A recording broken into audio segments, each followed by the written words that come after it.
Hello and welcome to the short Vort on Parshas Mikeitz and Shabbos Chanukah Shishi. We will try to find a connection between Shishi of this week's Parsha and Hanukkah.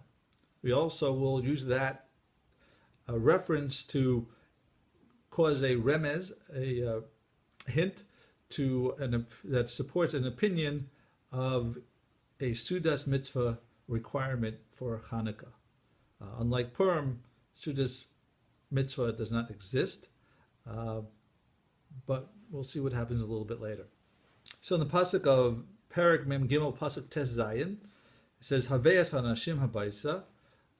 Yosef commands his servants to bring the shvatim to their house, and you'll slaughter meat for them and prepare it. Ki iti yachlu hanashim batzarayim, because these men will eat with me at the noon. So Reb Nisson Alpert Zatzal, the Talmud Muvak of Reb Moshe Feinstein Zatzal, he says that in this pasuk we have a remez to Hanukkah, because in the words utavoach tevach v'hachein, so if you take the last ches of tavach and the 4 letters of v'hachein, you have the 5 letters of Hanukkah: ches, nun, vav, chav, hey. And so that's a connection right there. And the same word v'hachein also applies to Shabbos as an allusion that Yosef kept Shabbos in Egypt. And we see the language of Hachana by V'haya Bayom HaShishi V'heichinu. On the 6th day they prepared the manna for Shabbos. So that's in Shemos, Tes Zayin, Pasuk Hey. So what connection do we have between Shabbos and Hanukkah? So what is the miracle of Hanukkah? So the Gemara in Shabbos says, My Hanukkah. So the Gemara answers that it's the oil that was enough only for one day. It lasted for 8th day. There was also a battle victorious of the few against the many, but that itself would not have been a reason to make a Yom Tov, because while the odds are low, it's not unheard of that the few can beat the many. But once we had the miracle of the oil, then we had the miracle commemorated also for the battle. But there's another reason.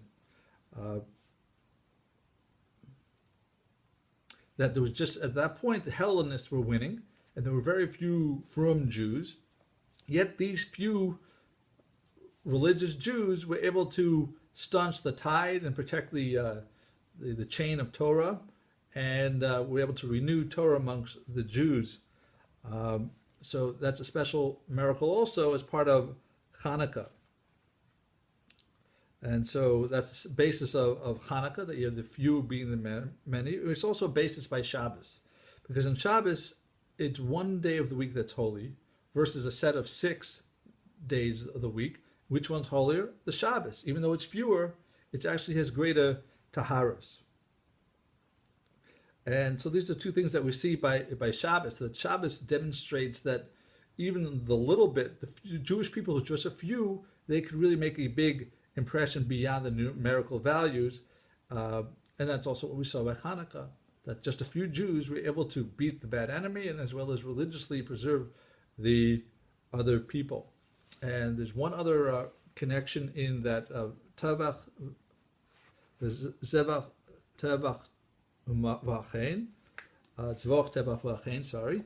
The Shiltei Hagiborim says that if you take the letters of the words V'tevach, V'utvoach Tevach V'achein, of Utvoach Tevach is Vav is 6 gematria, Tes is another 9, 15, Beis is 17, Ches makes 25, then the word Tevach makes 34, Beis is makes it 36, and Ches of Tevach makes it 44. What are 44?